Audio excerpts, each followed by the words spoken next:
All right. Good morning, everybody. Good morning.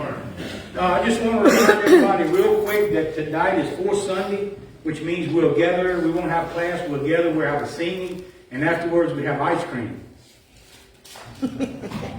So let's not forget about that. So let's come. But you know what's greatest out of all of that is the fellowship. I enjoy that more than I really do the ice cream. So let's remember that as well. And also I want to remind everybody, the following Sunday is the fifth Sunday. This is a month that we have 5 Sundays. And as most of us are aware, we know that each fifth Sunday, a different church takes a rotation in a community singing, where everyone from different churches from the area come together and sing. And then afterwards we fellowship and have a meal. It'll be at 2 o'clock, the fifth Sunday of this month. And then us as a congregation hosting it this time. So we ask that those that will bring finger food sandwiches and different things. I think Brother AC said he's going to bring some chicken and dumplings. And, we just help feed the ones that come. So let's not forget about that. And let's make that just a joyful event. And then next time we'll be at somewhere else. So let's not forget that. So let's remember that as we continue throughout this month. This morning, our lesson will come from Mark chapter 5. I'll mainly be between Mark chapter 5 and just one thing in Mark chapter 4, and then I'll have a little bit of Leviticus and Numbers and Acts, and it's all in the board. That's why we don't have a bulletin. So it'll be Mark chapter 5, and then it'll be Mark chapter 4. It will be in Acts, Leviticus, and Numbers. So y'all could mark those, because if I get excited, I'm going to go fast. So, but this morning our lesson will come from Mark chapter 5. Now, prior to this event that we are going to look at this morning, prior to that event, Jesus tells his disciples to get into the boat and let's go to the other side of the Sea of Galilee. So his intention is to get in the boat and go to the other side. That's his sole intention. Well, during this travel to the other side, a great storm breaks out. And it must be a very traumatic storm, because these men that are in the boat with him, his disciples, are fishermen. So they've dealt in this type of environment their whole life. So Jesus is in the front of the boat asleep. Well, this tremendous storm breaks out, so they wake Jesus up and he calms the storm. Now, after he calms the storm, they get to the other side, and right in between this event, but after they land, we see that him and the disciples land at the area of Gerasenes. So let's look at Mark chapter 5 in verse 1. It says, they went across the lake to the region of the Gerasenes. When Jesus got out of the boat, a man with an impure spirit came from the tombs to meet him. This man lived in the tombs, and no one could bind him anymore, not even with chains. For he had often been chained hand and foot, but he tore the chains apart and broke the irons on his feet. No one was strong enough to subdue him. Night and day among the tombs and in the hills, he would cry out and cut himself with stones. When he saw Jesus from a distance, he ran and fell on his knees in front of him. He shouted at the top of his voice, "What do you want with me, Jesus, Son of the Most High God? In God's name, don't torture me." For Jesus had said to him, "Come out of this man, you impure spirit." Then Jesus asked him, "What is your name?" "My name is Legions," he replied, "for we are many." And he begged Jesus again not to send him out of the area. A large herd of pigs were feeding on the nearby hillside. The demons begged Jesus to send them among the pigs, allow us to go into them. He gave them permission, and the impure spirits came out and went into the pigs. The herd, about 2,000 in number, rushed down the steep bank into the lake and were drowned. Those tending the pigs ran off, reported this in the town and countryside, and the people went out to see what had happened. When they came to Jesus, they saw the man who had been possessed by the legion of demons sitting there, dressed in his right mind. They were afraid. Those who had seen it told the people what had happened and to the demon-possessed man, and told about the pigs as well. Then the people began to plead with Jesus to leave their region. As Jesus was getting into the boat, the man who had been demon-possessed wanted to go with him.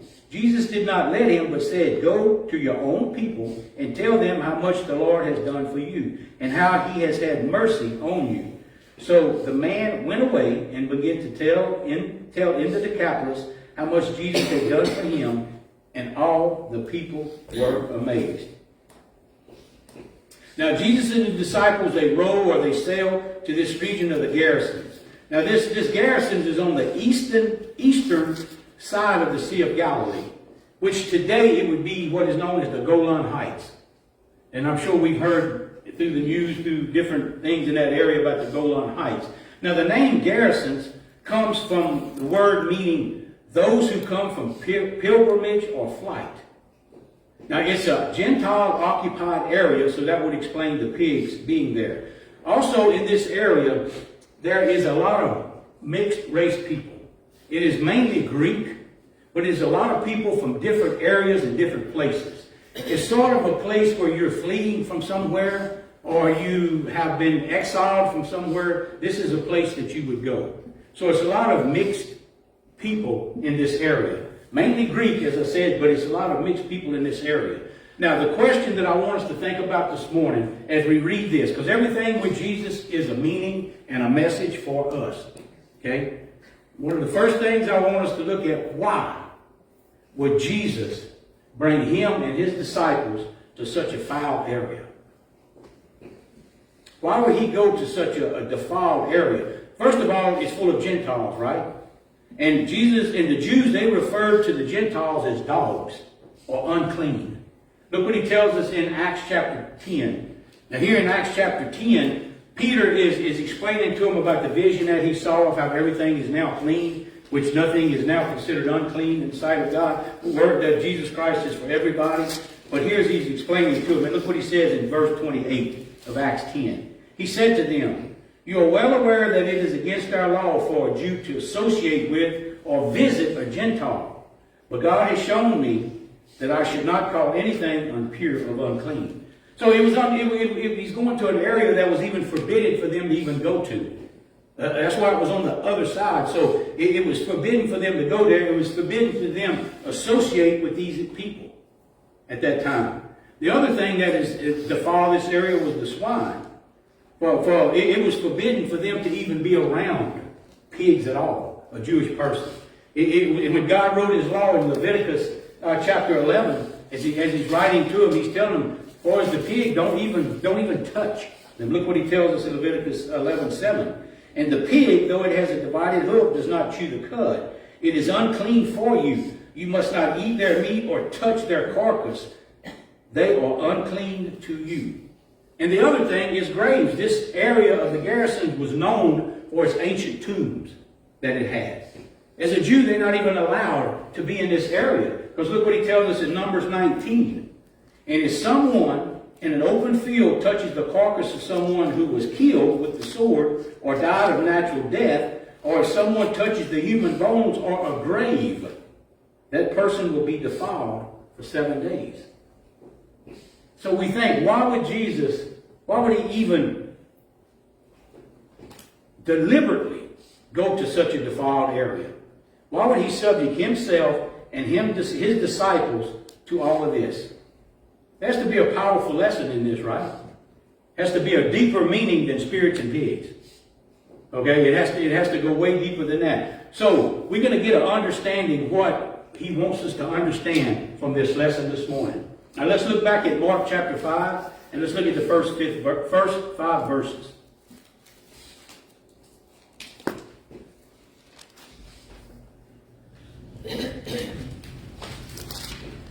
They went across the lake to the region of the Gerasenes. When Jesus got out of the boat, a man with an impure spirit came from the tombs to meet him. This man lived in the tombs, and no one could bind him anymore, not even with chains, for he had often been chained hand and foot. But he tore the chains apart and broke the irons on his feet. No one was strong enough to subdue him. Night and day among the tombs and in the hills, he would cry out and cut himself with stone. Now we see when they get to this area, Jesus gets out of the boat. Now I'm assuming that the disciples stayed in the boat.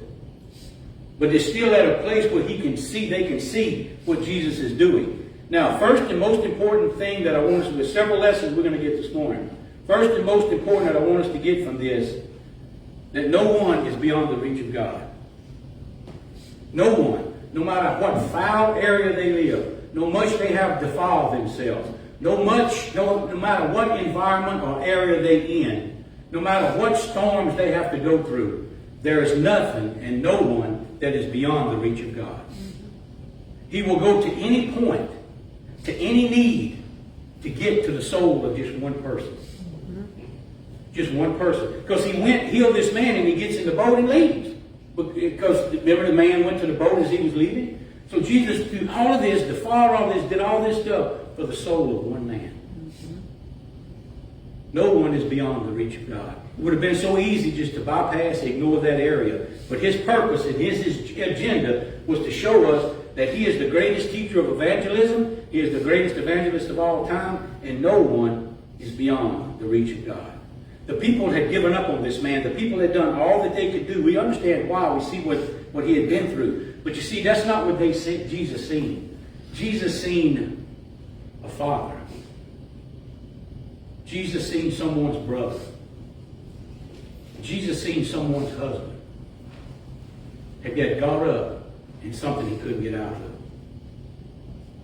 And according to Jesus, he shows us that no one is so far that I cannot help them. Like this man right here that we see today. So many today live in a self-destructive environment, don't they? Think about it. How many people you know live in a self-destructive environment?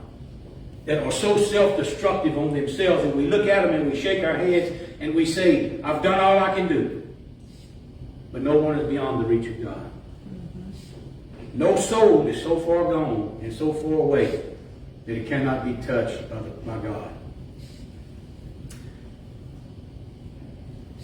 We should never give up on anyone, because God does not, because there is no one beyond this reach. He says, I'm not capable, you're not capable, but he is. We're not asked to heal, we asked to bring them Jesus. That's what we're asked to do. First thing, no one is beyond the reach of God. Let's look at verse 6 through 10. When he saw Jesus coming from a distance, he ran and fell on his knees in front of him. He shouted at the top of his voice, what do you want with me, Jesus, Son of the Most High God? In God's name, don't torture me. For Jesus has said to him, come out of this man, you impure spirit. Then Jesus asked him, what is your name? My name is Legion, he replied, for we are many. And he begged Jesus again and again not to send them out of the area. Now the second thing that I want us to see from this, Jesus is ruler over everything. There's nothing beyond the ruling of God. He's subject to nothing. He's subject to no one. Remember I said before this event ever started that he comes to storm and he's on his way to the Gerasenes area. Let's look at Mark 4. Mark 4, 39 through 41. He got up, rebuked the winds, and said to the waves, quiet, be still. Then the winds died down, and it was completely calm. He said to his disciples, why are you afraid? Do you still have no faith? Why were you terrified and asked, they were terrified and asked each other, who is this? Even the winds will obey him. Now in this miracle in Mark chapter 4, Jesus shows us that he has power over the elements. Now we got some educated people that can predict storms. We got educated people that can tell you a week from Tuesday it will be here. We got some people that can look at these things, but they cannot control them. They may be able to predict them. They may be able to tell you things about them, but they cannot control them. We see Jesus has power over the elements. The second thing we see here is Jesus has his power over the supernatural. Nothing is at his subject. Nothing is subject to him. He controls the environment. He controls the supernatural. First we see these demons, they physically submitted to Jesus. They ran to him and they fell on their knees. So they physically submitted themselves to Jesus. They literally fell on their knees and submitted and admitted to them who he was. We also see Jesus' power with the demons verbally. Said, you are the Son of God. So they physically and verbally confessed. Now, when you ever hear the phrase again, every knee will bow and every tongue will confess, every means every. From the environment to the supernatural, every knee will bow before the Son of God. Don't think you're not subject to that. These demons was afraid of judgment, wasn't they? They was afraid of judgment. Are you? Are you afraid of judgment? If you are, you'll fall on your knees before God. If you are, you will admit that He is the Son of God. They was afraid of the judgment that would come from Jesus Christ. They actually even answered the questions that the disciples asked, didn't they? They said, who is this that could calm the storm? The demons said, this is Jesus Christ. That's who can calm this storm. The demons confessed that Jesus is Son of the Most High God. Every knee will bow and every tongue will confess. Look at Mark, back at Mark 5, let's look at verse 11. A large herd of pigs was feeding on a nearby hillside. The demons begged Jesus, send us among the pigs, allowing us to go into them. He gave them permission, and the impure spirits came out and went into the pigs. The herd, about 2,000 in number, rushed down the steep bank into the lake and were drowned. Those tending the pigs ran off and reported in the town and country. The people went out to see what had happened. When they had came to Jesus, they saw the man who had been possessed by the legion of demons sitting there, dressed in his right mind, and they were afraid. Those who had seen it told the people what had happened to the demon-possessed man and about the pigs as well. Then the people began to plead with Jesus to leave their region. Now there's something in this area from 11 to 17 that we really need to focus on. We can't just read this and go on, and that's what happens so many times. We read this and we go on. But when we do, we're going to miss the greatest message that Jesus is trying to give to us right here. The first thing He does for us is He defines grace. And this very part right here, He defines to us grace. The definition of grace is an unmerited favor or unmerited blessing. It means you receive something great that you do not deserve. Who was so undeserving than this man? Who was so undeserving than these demons? And He showed mercy and He showed grace to the ones who did not deserve to be shown grace. He could have sent them anywhere He wished. If there's no one so undeserving, it was them, but yet He chose to give them grace. The other question we're going to ask, why the pigs? We don't even think about that. Why? Why not just cast the demons out? Why not just cast them into the abyss? Why not just send them all where they need to go? What is the message that He's trying to tell us by putting them into these pigs? Well, what is happening here? Jesus is leaving these people with a choice. I want us to look at this. He's leaving the people here with a choice. He said, you can have the freedom in Christ that I have shown you, and the grace that I have shown you, or you can put your trust in the material things. See, He's taken away the material things. You can put your trust in me, and you can trust in the grace and accept the grace that I have, or you can chase after the material things in life. You have a choice. He's left these people with a wonderful choice. See, this is not just a story of pigs and spirits. It's about restoring broken lives. Not only is it about restoring broken lives, it's about overcoming evil that's in our lives. That's what it's about. He allowed them to go into the pigs, and I'm going to explain why. He put unclean into unclean. He allowed unclean to continue because it was not time yet for judgment. He allowed unclean to travel on, and He gave us a choice. You can either chase after the unclean, or you can accept the grace of Jesus. It would have been so easy just to get rid of them, right? But there's a choice. Evil goes on. Evil is still prevalent in this world today, isn't it? You gotta look forward. Evil is still present. It's still running around. It's still unclean. It's still running around. You have been given a choice. Chase the unclean or accept the grace of Jesus. It's just that simple. What a wonderful message He left by this, isn't it? We read it and we go on and we don't even see this a lot of times. We can chase after evil or we can run after grace. The other thing that He shows us from this, when Jesus heals, He heals all. He will heal you fully. Okay, think about that. When Jesus Christ heals you, He heals you fully. Look at this man. Look at verse 15. When they came to Jesus, they saw the man who had been possessed by the demon sitting there dressed in his right mind, and they were afraid. We see Jesus lives and does not heal in part, he deals in whole. First we see a physical healing. Look right here. He was sitting there, dressed in his right mind, healed. The wounds were healed. So he healed him physically. The second thing, he healed him mentally. Because look what he said. He says that he was sitting there what? In his right mind.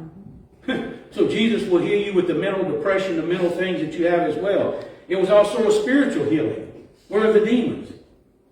They're gone. So he heals you mentally, physically, and spiritually. He heals you as in whole.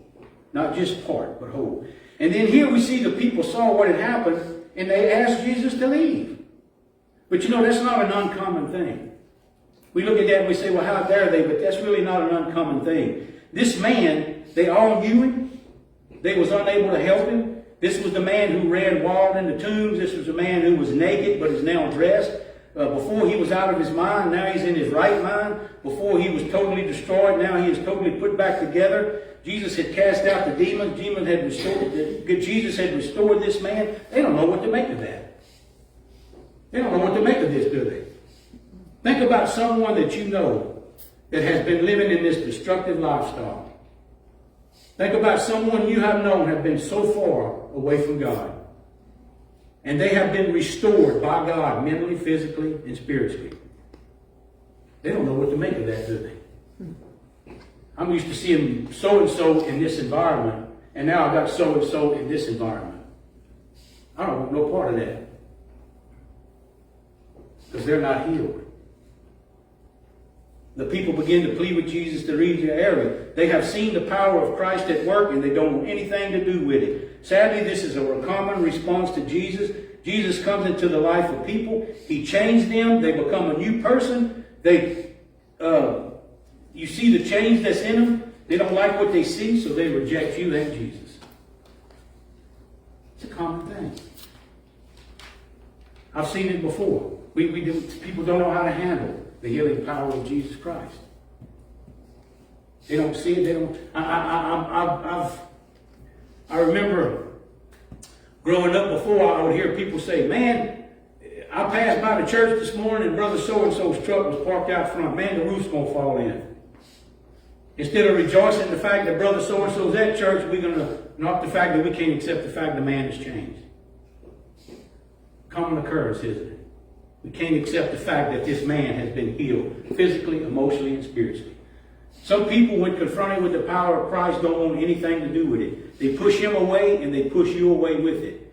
How many of us may have been living in a sinful environment, and then we were changed by Jesus Christ, and now we don't have those same friends anymore? They don't want to have nothing to do with it. It's a common occurrence. They were upset about the pigs. They cared more about the pigs than they did the man. So they asked Jesus to leave. We want to get rid of the demons, but we want to keep the pigs too. And it's not going to happen. Look at verse 18 through 20. Jesus was getting into the boat. The man who had been demon-possessed begged with him to go with him.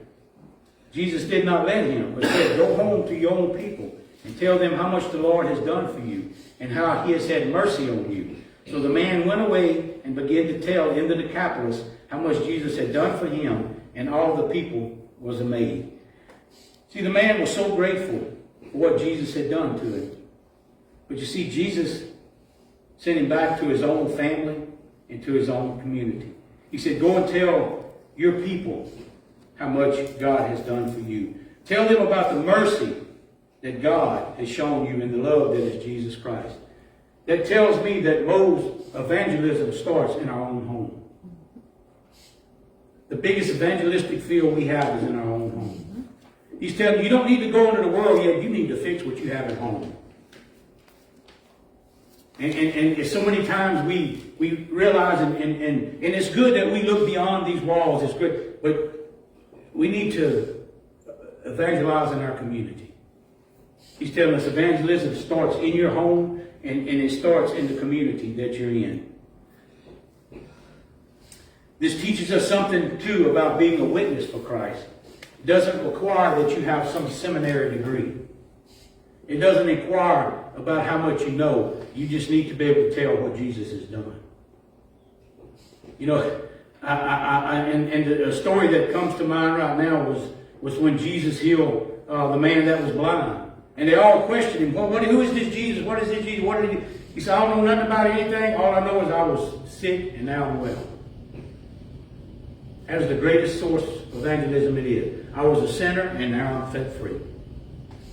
He said, go and tell the people, first of all. Simply telling others for what God has done is so strong and powerful. It's simply saying Jesus is real. He is the Son of God. He rose from the dead and he changed my life. So this morning we can go chasing after the evil that's still prevalent in the world, or we can go for the grace of Jesus. We have a choice too as well. Simple but very powerful.